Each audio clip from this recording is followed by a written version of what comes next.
Kalau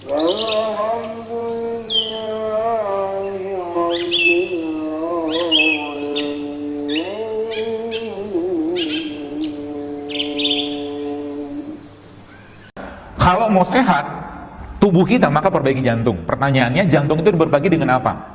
Sekarang kita balik, jantung itu bisa bermasalah karena apa? Oke, nah jantung bisa bermasalah secara fisik, ya. Sebenarnya pastinya karena produk makanan. Produk itu adalah produk yang berhubungan dengan minyak-minyakan terutama.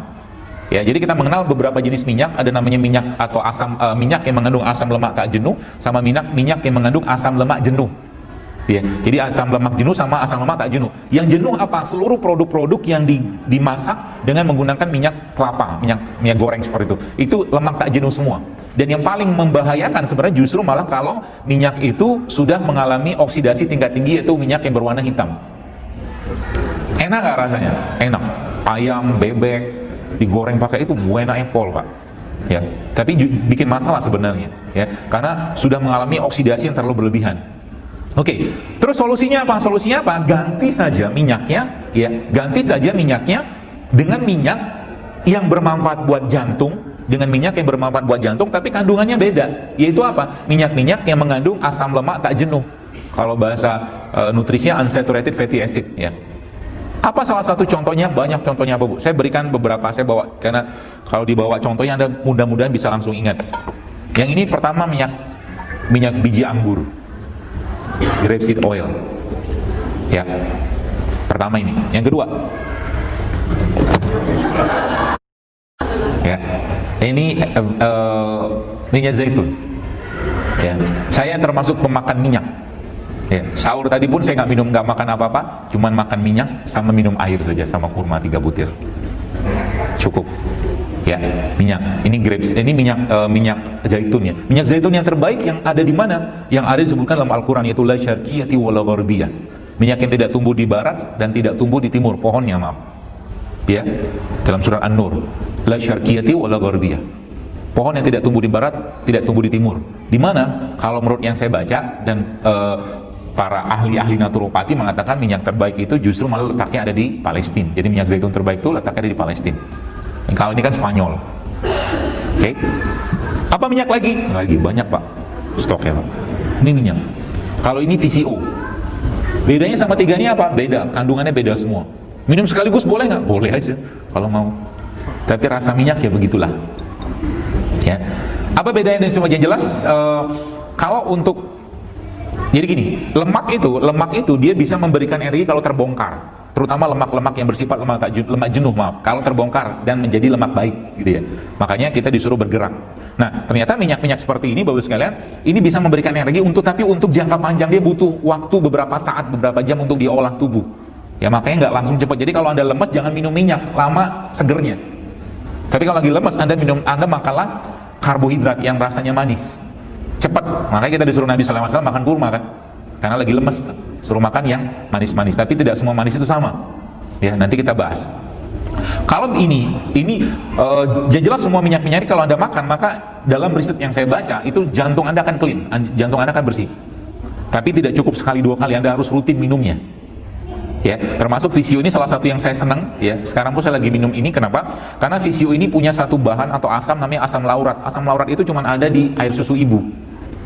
VCO ini punya, makanya ibu-ibu yang bukan ibu-ibu sih ya, orang minum VCO ini biasanya BAB-nya bersih, kayak anak bayi.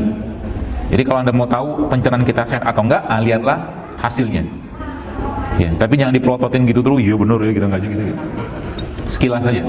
Biasanya para pelaku food combining seperti itu, mereka kalau melihat badannya hari ini benar atau enggak, mereka ngelihat BAB-nya, fesesnya, maaf. Ya, kalau fesesnya benar, ya benar gitu kan. Feses itu warnanya gimana? Anda googling aja, nggak usah kita bahas sekarang, nanti ilfil. Ya. Jadi ya sekalian, banyak sekali ya. Tapi ini beberapa pilihan yang kalau saya katakan pilihan terbaik. Kalau zaitun ini merupakan salah satu minyak yang Nabi SAW sangat suka menggunakannya, bahkan meminumnya. Bahkan Nabi, bagi anak-anak Anda yang ada masalah dengan ketombe, termasuk kutu, maaf gitu ya, zaitun ini cepat banget ngeluarin kutunya. Zaitun. Banyak jenis zaitun ya, Bu sekalian. Ya, ada beberapa jenis, tapi yang terbaik kalau Anda minum zaitun adalah zaitun yang judulnya ataupun namanya extra virgin olive oil.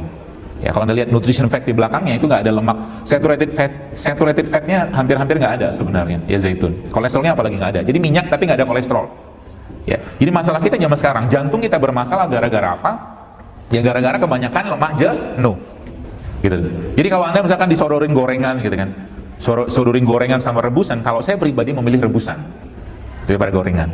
Dan ternyata ketika kita mulai mengubah kebiasaan kita, itu ternyata Masya Allah luar biasa Bu sekalian, banyak sekali perubahan kesehatan kita yang terjadi. Bahkan Anda bisa meninggalkan obat, Anda bisa meninggalkan obat dokter ya.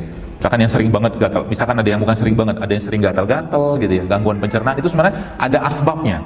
Nanti saya jelaskan asbabnya Pak, supaya Anda bisa mulai perbaiki kalau mau. Sekarang ngomongnya mau, nanti buka puasa kita lihat. Baik, jadi singkatnya kalau bicara secara ruhiyah, kalau bicara secara ruhiyah sebenarnya penyakit ini minyaknya ya, secara fisiknya. Dan berapa banyak Anda minumnya? Ya nggak usah banyak-banyak. Kalau dalam penelitian yang saya baca, kejauhan kali Pak, kelihatan Pak, mau difoto. Kelihatan apa? Sayanya apa botolnya? Ya. Jadi kalau Anda mau minum berapa banyak? Ya sebenarnya tidak ada dosis standar, tapi kalau dalam penelitian itu disebutkan bahwa 1-3 sendok makan sehari, jantung Anda akan clean, yang pertama. Yang kedua, pencernaan akan bagus. Terus juga saya pesan kepada Anda yang sudah mengalami konstipasi atau susah buang air besar, kalau mungkin sudah makan apel 1 kilo, nanas 1 kilo, pepaya 1 kilo, nggak keluar-keluar juga, Anda makan minyak. Paham maksudnya ya? Jadi biasanya ada beberapa orang yang mengalami konstipasi atau susah buang air besar, terus kalian itu ternyata ketika sudah nggak mempan lagi sama minyak, sama sayuran atau buah-buahan, dia harus makan minyak. Dan ingat ya, kanker, semua jenis kanker, semua jenis kanker, kalau saya boleh katakan, faktor atau mungkin salah satu tanda keluhan yang paling bisa kita amati adalah orangnya susah BAB. Jadi kalau ada orang susah BAB, maka waspada sekali sekalian. Karena itu bisa numpuk fermentasi di sana dan bisa mengubah morfologi sel dalam tubuh kita. Ya, seperti itu. Ya. Nah, balik tadi ke konsep ruhiyah. Jadi sebenarnya kalau saya boleh katakan, sebenarnya secara ruhiyahnya ketika jantung bagus, emosi bagus, perasaan bagus, hormon pun bagus. Ya. Makanya saya katakan penyakit itu sebenarnya tidak akan datang pada orang yang emosinya baik. Penyakit tidak akan datang pada orang yang emosinya baik. Ya, orang yang sering senyum, lihat mukanya udah ketawa, udah senang. Jadi sebenarnya gini, saya sering sampaikan bahwa cerminan perut kita, jantung kita, perut dan jantung kita itu tampak dari muka. Makanya kalau saya lihat wajah orang, saya bisa tahu ini orang sakitnya apa. Minimal saya tahu. Nggak usah nunduk-nunduk gitu, kenapa? Ketahuan Pak. Ya. Bahkan waktu saya ada teman, waktu ada dia pengurus di daerah Batam, saya lihat ini udah bengkok banget, ini pucat. Saya bilang, ini kayaknya ginjal ya, saya bilang, kayaknya nggak lama nih orang mati, saya bilang. Beneran, saya nggak tahu mati kapan, tapi 1-2 bulan kemudian beliau meninggal. Ya, kelihatan kok dari bibirnya. Nah, jadi kalau bibirnya nggak merah, ya ada something wrong itu dengan jantungnya.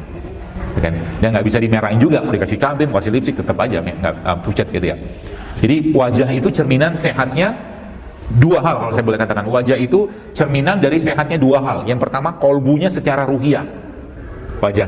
Makanya kalau Anda lihat ustadz-ustadz, ya, misalkan Anda lihat syekh-syekh yang orang-orang soleh itu lihat wajah itu udah senang banget, lihat wajahnya doang udah senang. Hilang sakit kita. Ya. Perasaan nggak senang kita, perasaan yang gundah gulana, lihat wajah orang baik, orang soleh itu menyenangkan. Ya, makanya saya senang lihat wajah Anda. Kelihatannya soleh-soleh. Insya Allah. Ya, kalau belum soleh ya pura-pura soleh dulu lah. Ya, nanti soleh beneran kan. Yang pertama itu ya, jadi secara ruhiyah akan tampak dari mukanya. Yang kedua, secara fisik juga akan tampak. Jadi secara fisik, jantungnya seseorang atau isi pencernaan seseorang juga akan tampak dari muka, sekalian. Logikanya sederhana gini, kalau mungkin kita sering lihat ada orang-orang yang kena penyakit liver seperti ikterik seperti itu. Kalau orang kena penyakit liver, maka wajahnya akan kuning, bibir akan kuning, mata akan kuning, kan gitu. Orang yang kurang darah, bibirnya akan pucat.